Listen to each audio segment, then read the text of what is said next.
The accidental babysitter. The Meridian Galactic Zoo had never hired a human before. Most species in the galaxy saw humans as an amusing experiment, bipedal mammals with more guts than sense. Too stubborn to quit and too clever by half. But the zoo's new diversity initiative, after decades of pressure from the Galactic Council, finally brought in their first Homo sapiens employee, Jake Martinez, custodial technician, janitor, and all-around fixer. Jake wasn't ambitious, just practical, and grateful for a steady job far from the chaos of Earth. His first week was supposed to be routine. Mopping the endless corridors, scrubbing nutrient dispensers, fixing the odd-jam trash chute. These were the rhythms of life at Meridian. Jake was invisible, and that was fine by him.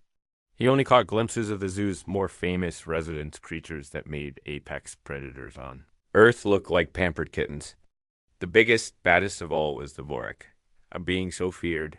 Its very name was a threat whispered by interstellar marines to scare each other on cold, lonely nights. The Vorak's enclosure was buried deep in the red zone, accessible only by a biometric lock, triple clearance, and a healthy disregard for personal safety. Officially, only the top xenobiologists and security staff were allowed near it. The Vorak was less an animal than a force of nature. 7 meters tall at the shoulder, armored in iridescent scales, claws like plasma torches, and a jaw that could shatter armored vehicles. No one outside of legend had seen a Vorak bond with any being. Jake knew none of this when the zoo's mainframe hiccuped. To him, it was just a strange message on his wrist tablet. Creature care. Vorak habitat, temporary assignment. Jake shrugged, picked up his clean caddy, and set off. The corridor security let him through, and if he noticed the guards staring in horror through the monitors, he assumed it was just the usual first-week hazing. Jake's world was filled with the practical, not the impossible. Maybe the Vorak was just another overgrown lizard, he thought. He stepped through the airlock into the Vorak habitat. The door slid shut with a hiss, and the sounds outside vanished. What greeted him was not what he expected. The habitat was enormous, a synthetic jungle gym built to withstand nuclear artillery, and yet it looked like a tornado had swept through. Trees, real and artificial, were broken and twisted. Security drones lay mangled and scattered. In the center of the chaos, curled atop a mound of shattered steel, was the Vorak. Jake's breath caught. The creature's eyes were like searchlights, 1,000 colors shifting under armored lids. Its tail alone could have flattened a grav car. Its jaws parted in a yawn that sounded like metal scraping bone. Jake's brain, loyal and adaptable, refused to process the situation as life-threatening. Instead, he took a slow breath, squared his shoulders, and announced, "Hey there, big guy. I guess you're Spike?" The Vorak opened one eye. It blinked, the iris shifting from violet to gold, and then it huffed a column of warm, sour-smelling air directly at Jake. Jake, for some reason only humans possess, grinned. "That's a yes, then." He tossed his clean caddy down and sat cross-legged, not 5 meters from a creature that could have ended him with a flick of its claws.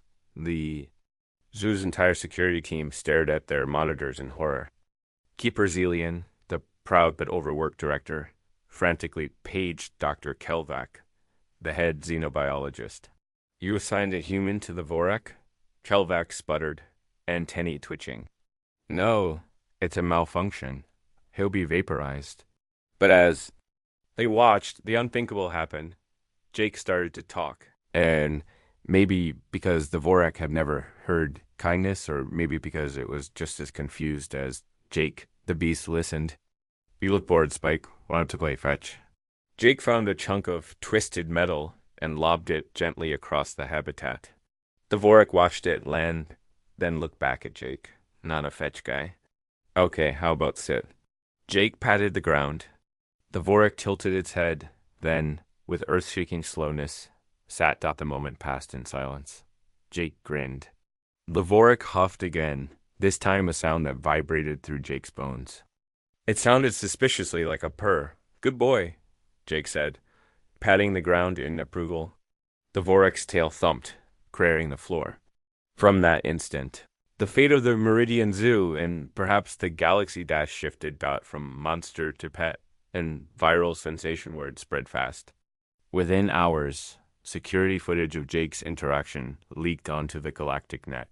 At first, viewers assumed it was a prank, a digital simulation.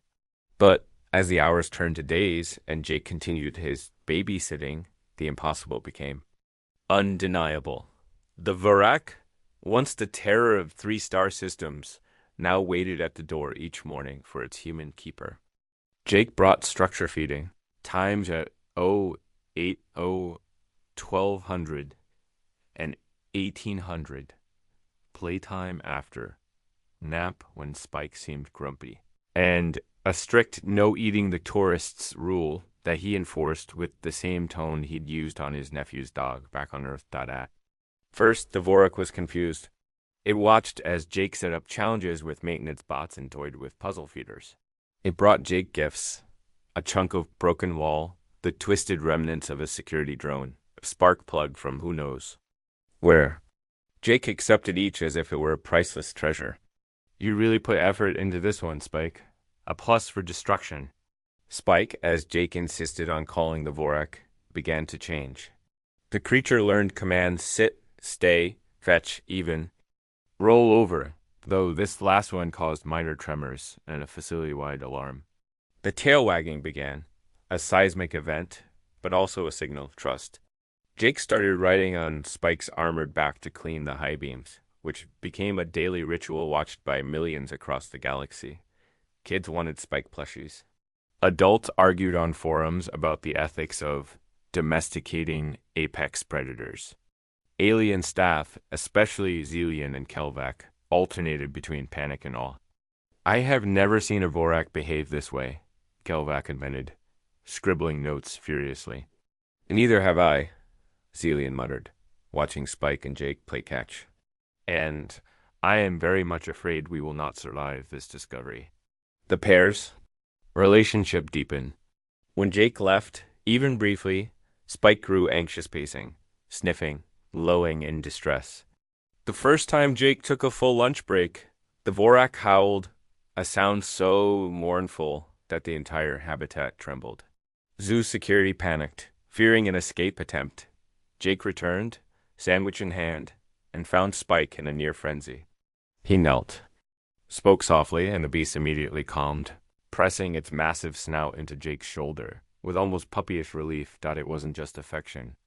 Something deep had changed inside the Vorak, and as Galactic News picked up the story, everyone began to wonder, had the unthinkable happened? Had a human tamed the untamable? Crisis strikes, can a human calm the beast? Everything changed the day the Council visited. The Galactic Council's science delegation, an assembly of the galaxy's greatest minds and most meddling bureaucrats, came to inspect the zoo's miracle. The news feeds followed in their wake, eager for drama. For days, the staff prepped. Security was tripled. Enclosure locks were checked and rechecked. The Vorak habitat was spotless. Spike, sensing the tension, became restless, knocking over feeding bots and growling at unfamiliar faces. During the council tour, the mainframe patched but not truly fixed glitched again. Enclosure doors all over the zoo flickered open for seconds. For most animals, it was a blip. For Spike, it was freedom. The Vorak's door slid open. In a heartbeat, alarms blared and staff panicked. Counselors ran for shelter, tripping over their ceremonial robes. The Vorak, agitated and missing Jake, who was once again on his lunch break, prowled out of the habitat, tail lashing, eyes wild. Jake sprinted through the chaos. Security shouted, "Stay back," but he dodged them, slipping through closing blast doors. Spike? He yelled, his voice cutting through the bedlam. The Vorak froze, nostrils flaring. 1,000 alien eyes watched on live feed as Jake approached the galaxy's apex predator. Hands open, voice steady. "It's okay. Buddy, I'm here." The Vorak whimpered, an earthquake in miniature, and pressed its head into Jake's chest. Jake stroked the thick scales. "Bad systems, huh? Let's get you home." He led Spike calm, obedient, terrifying back to the enclosure. Security locked the doors. The delegation stood speechless. For days, galactic net debates raged.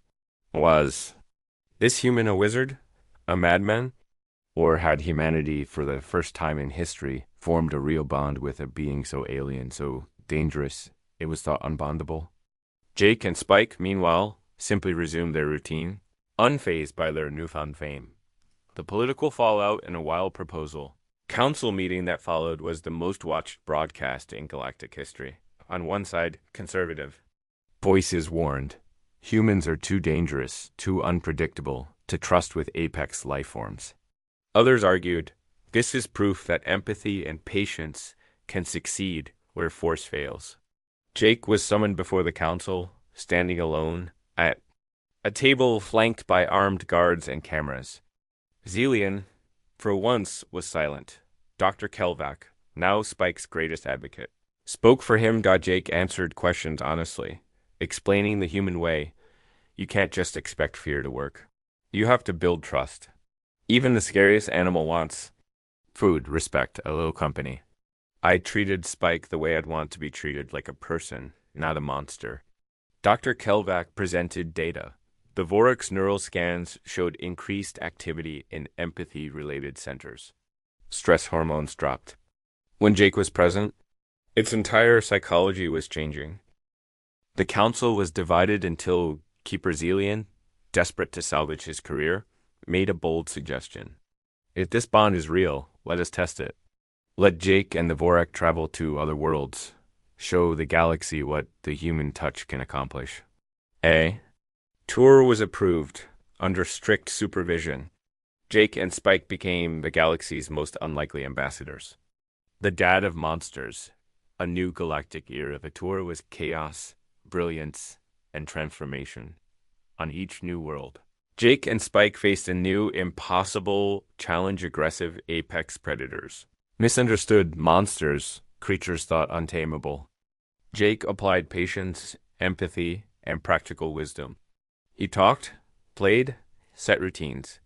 The animals responded one by one in ways that stunned local scientists. Alien children lined up for Spike rides. News feeds ran daily features. Security teams alternated between panic and amazement. But the real test came on the planet Ambril. At a live demonstration, a saboteur tried to provoke Spike into a frenzy, hoping to prove the dangers of human-animal bonds. The saboteur tossed a sonic grenade into the arena. Chaos erupted. Spike roared, rearing to his full height, eyes wild. The crowd screamed. Jake, heart pounding, stepped into the blast zone. Spike, look at me. The Vorac's attention snapped. To Jake, the sonic grenade fizzled, failing to ignite, but the danger was real. Jake spoke gently, ignoring the crowd. You're safe. I'm here. Spike calmed instantly, settling beside Jake and wrapping his tail protectively around him. The demonstration became legend. In the aftermath, human methods were adopted by zoos and research centers across the galaxy. The concept of personhood for even the wildest beings began to take root. Jake and Spike, inseparable, became symbols of trust, patience, and the unexpected magic of kindness. Back at Meridian, Jake would sometimes sit in Spike's habitat, scratching his massive friend behind the ears. He never forgot that for all humanity's reputation for chaos, it was their ability to care, to reach out and hope, that truly changed the universe. And as for Spike, he was never just a beast again. To Jake, and now to the galaxy, he was family. End of story.